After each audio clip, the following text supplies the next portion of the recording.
in the beginning of the season of Muharram, the month of Muharram and the season of Ashura, I'd like you to ask yourself this question and try to answer it yourself. What does Ashura mean to me? Is it really important? Do I learn something? Do I gain something? Or I am wasting my time? Tomorrow you go to school, and many of you have friends. Many of those friends are non-Muslims. They know nothing about Muharram. They know nothing about Ashura.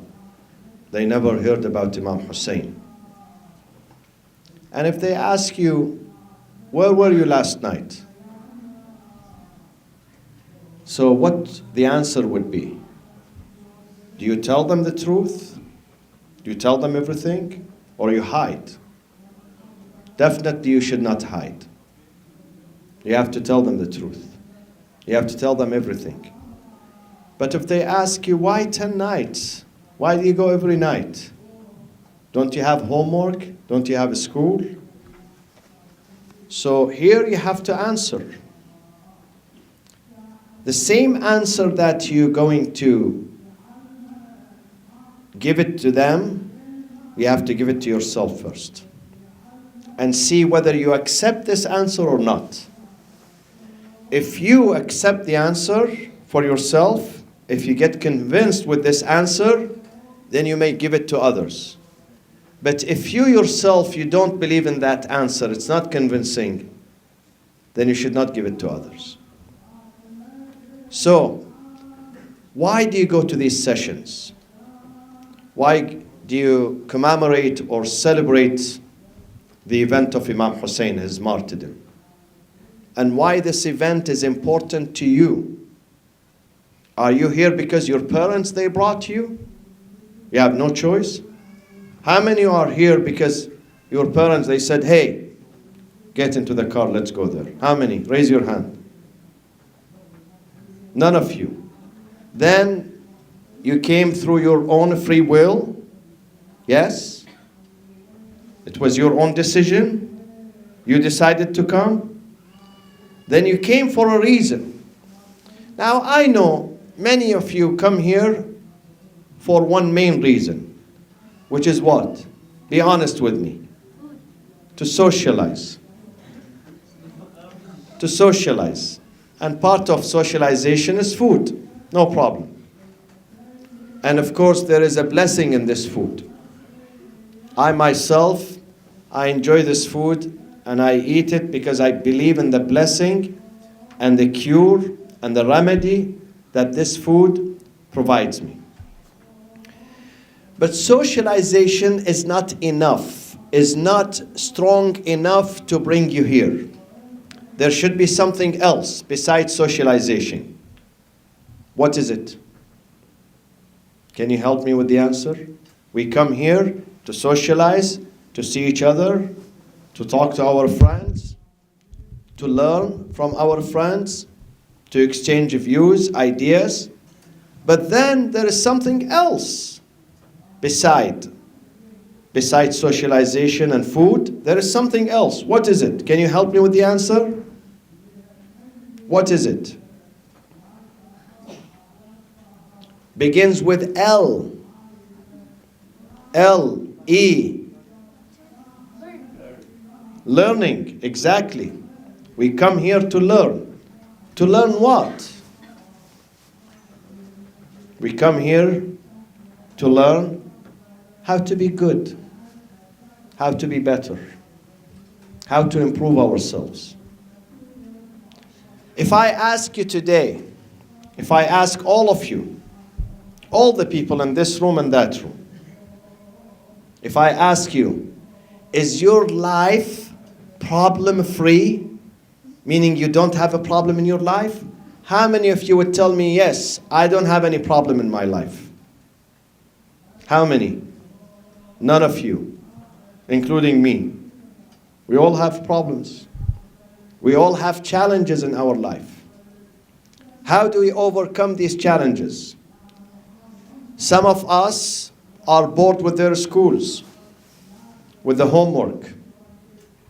Some of us, they like the school, they like homework, they have no problem with that, but they are bored with their parents. They don't have good relationship with their parents. Some of them, they don't have good relationship with their friends and peers. And there are other problems. Once you grow older and older, you develop more problems. Today, many of you do not have financial problem. You are not worried about your mortgage. You are not worried about your rent. You are not worried about your car insurance and car payment. But once you get older, you start worrying about them. So we have life which is full of challenges. And this life is not intended to be easy. When God designed this life for us, He didn't say this life is going to be easy. He said this life is going to be difficult. إِنَّكَ كَادِحٌ يَا أَيُّهَا الْإِنسَانُ إِنَّكَ كَادِحٌ إِلَىٰ رَبِّكَ كَدْحًا فَمُلَاقِيهِ. You're going to continuously struggle, kadh, laboriously. You're going to struggle every day until you stand before your Lord. So this life is full of challenges and problems. We come here to learn how to overcome these challenges. We come here to strengthen ourselves psychologically, spiritually, socially. We come here to gain knowledge. We come here to find a solution. We can find solutions if we are sincere, if we take these sessions sincerely. You're going to find, I'm not saying solution to all of your problems, no, but to many of them. Because the key to finding solution is what? What is the key, the master key to find a solution for human problems? What is it? Can you help me? Can someone say it? Think about it first. If I have it, I have the master key. What is it? What is it? There is a solution. There is a key solution for our problems. Is what? Is why sometimes, I'll give you a hint, why sometimes people get bored and they say, there is no solution for this problem. They get despondent and despair. They say there is no solution for it. Why I am wasting my time? I have no way out of this problem. They reach the stage of what? Despair. Yes. Why? Because they don't have what? Self-confidence. Self-confidence. Remember, you need to have self-confidence. You need to have faith that there is a solution. There is a solution. The solution would come one day. You should not give up. Never give up on any problem. Never say that this problem is going to crush me. It's going to destroy me. I have no way out of it. Never say that. Say that I will try. I will try. Allah says if you try, if you do your best, if you try, I'll help you. I'll give you an example. I'll give you a small example. Many of you at your own age, you might have a problem at school, with your grades, with your teacher, with your homework. Some of you say, well, this is how God created me. God doesn't want me to excel. God doesn't want me to move forward. God did not give me a strong brain. But that is wrong. This is not right. God gave you strong brain. Sometimes you don't know how to use it. or sometimes you misuse it. But there is a solution. God says, I have given you the brain. If you use it in the way that I like, if you use it in the way that I teach you and I guide you, then you're going to succeed. If you focus, many of you, or many of us, I would say, we don't focus. When you don't focus, you don't learn. When you get distracted at school, in the classroom, you don't pay attention, you don't learn. You don't learn. When you don't respect your teacher, when you don't listen to your teacher's instructions, when you don't take school serious, you don't learn. So you have to overcome these challenges. One of the things we learn, I just mentioned, that this is a life of what? This is the life of who can help me? The key word. Huh? You said something. This is the life of, begins with R. R-E-S-P. This is the life of R-E-S-P. Responsibility. We are responsible. My friends, we are responsible. Even those who are 10 years old are responsible. 5 years old, you are responsible. Age of responsibility does not begin when you reach 40 years old. Age of responsibility begins when you are born. Once you come into this life, you become responsible to take care of yourself. If you don't do that, you're going to lose. If you don't become responsible, you're going to lose. Do you see now in the society, some people that they are up there, some people they are down. Why? God created them? God wanted someone to be up and someone to be down? No. God said to someone, you're going to be a multi-billionaire, and someone else, you're going to be broke? No. They chose that. It's a personal choice. It's a personal choice. God said to someone that you're going to have a successful family, and he said to another one, you are not going to have a family, you can't even keep a family? No. God wants all of us to have good families, healthy families, good jobs, good income, peace, security, happiness, progress. This is what he wants. But it's our personal choice. Our personal choice. Some of us, we take life serious. We become responsible. Remember, responsible. We become responsible. And then we excel. When you take life serious, God says, I will help you. I will lend my hand to you. God says in Surah chapter 17, كُلًّا نُمِدُّ هَؤُلَاءِ وَهَؤُلَاءِ مِنْ عَطَاءِ رَبِّكَ وَمَا كَانَ عَطَاءُ رَبِّكَ مَحْظُورًا. We give to those who want, we give. But some of them they take and they utilize and they excel. Some of them they take it and they dump it in the trash. So we come here, number one, help me. Number one, as you said, we come here to socialize, which is nothing wrong about that. Socialization is part of us, human being. You need to see your peers. The sisters, they need to see their sisters. The brothers, they need to see their brothers. But they have to behave, of course. You have to behave. Because this is a university. This is not a nightclub. This is not a, place of cafe. This is a place where we grow, where we learn. And when you are polite, it reflects your values and your personality. When you carry yourself in a good manner, people say, wow, look at this person. He's a leader. She's a leader. They are role model. But if we misbehave, people say, this guy did not learn anything. His parents, they did not invest on him or her. So your attitude is the reflection of what? Your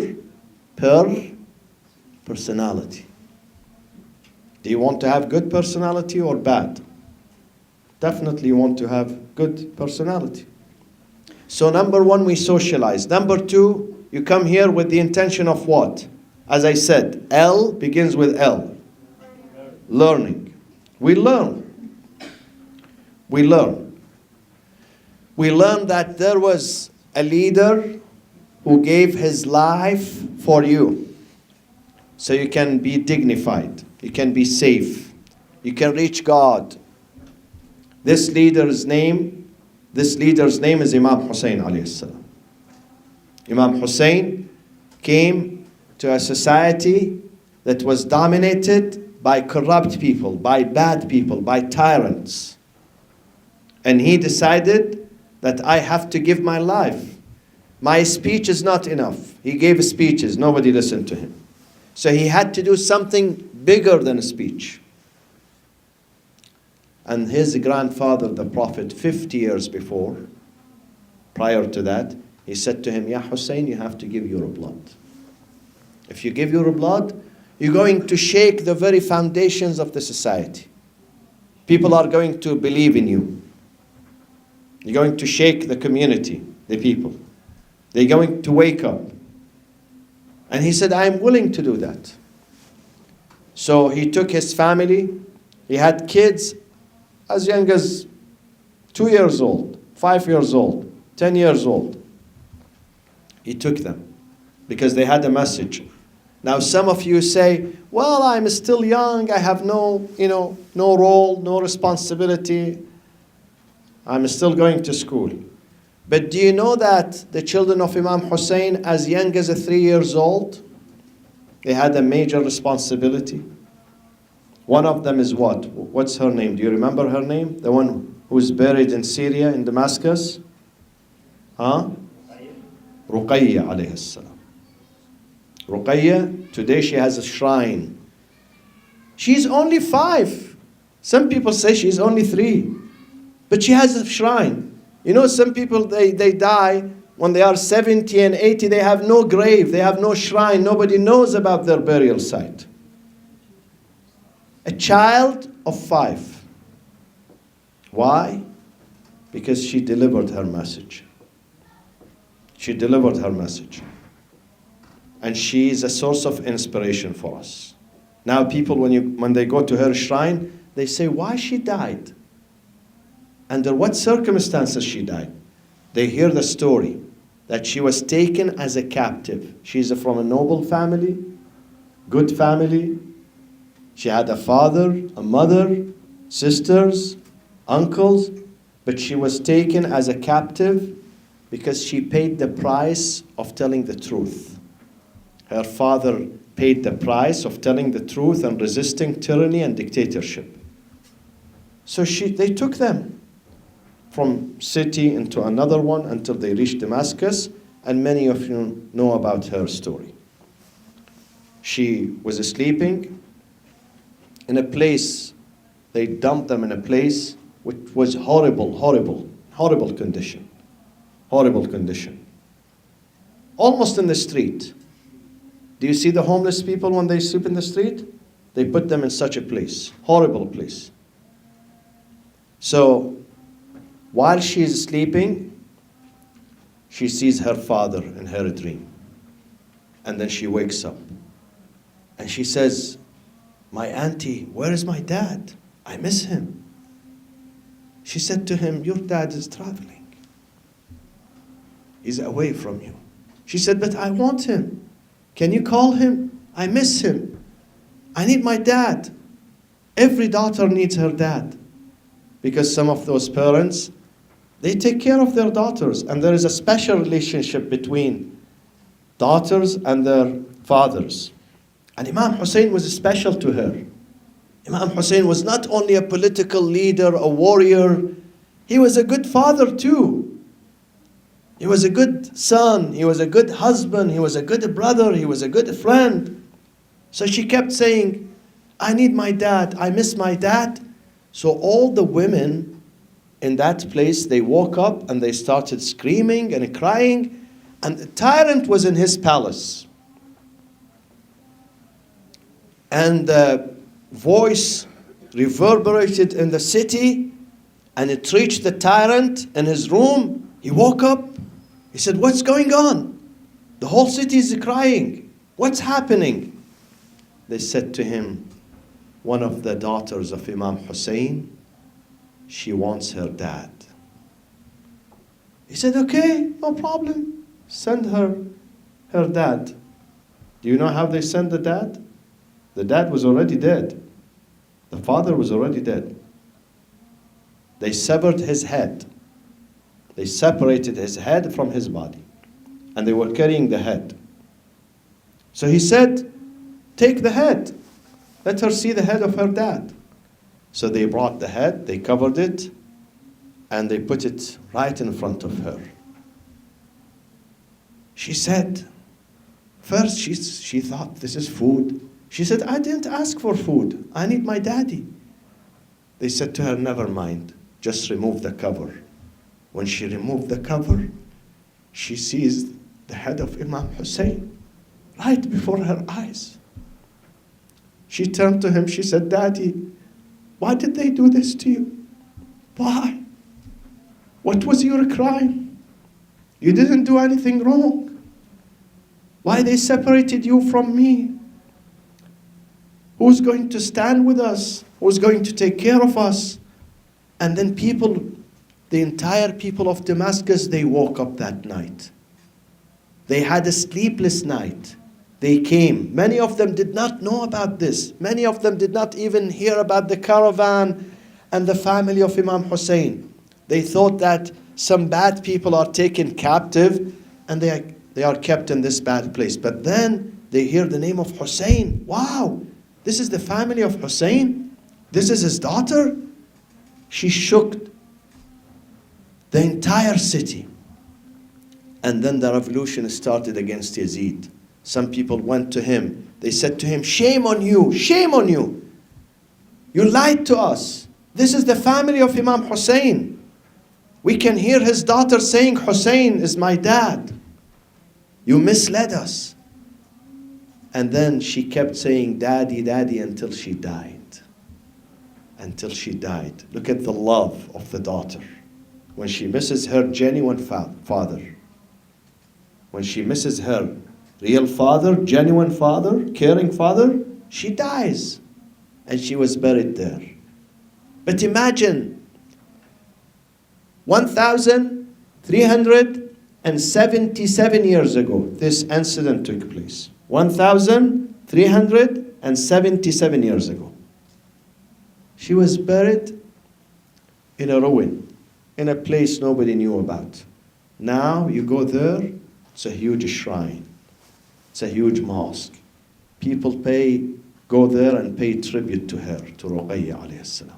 Actually, some people travel long distances to go to Damascus just to stand there before her shrine and pay tribute to her and respect her, because she is a source of inspiration. She's a source of learning. She's a source of change. So you can do it. If Ruqayya did that, she was able at the age of 5, definitely you can do that. You can change the society. If you take life sincerely, if you are genuine, if you respect your parents, if you love your father, if you love your mother, if you love your community, definitely you can inspire change. So the other reason we come here besides socialization is what? Learning. We learn to be what? To be leaders. To be leaders. To inspire others through our behavior, through our manners, through our honesty, through our commitment. We can inspire goodness in the society, inshallah.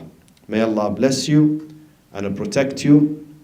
Sallallahu alayka ya Aba Abdullah wa ala al-arwah allati hallat bifina'ik وأناخت برحلك عليكم مني جميعا سلام الله أبدا ما بقيت وبقي الليل والنهار ولا جعله الله آخر العهد مني لزيارتكم السلام على الحسين وعلى علي بن الحسين وعلى أولاد الحسين وعلى أصحاب الحسين جميعا ورحمة الله وبركاته وأقول قولي هذا وأستغفر الله لي ولكم وصلى الله وسلم على سيدنا محمد وأهل بيته الطيبين الطاهرين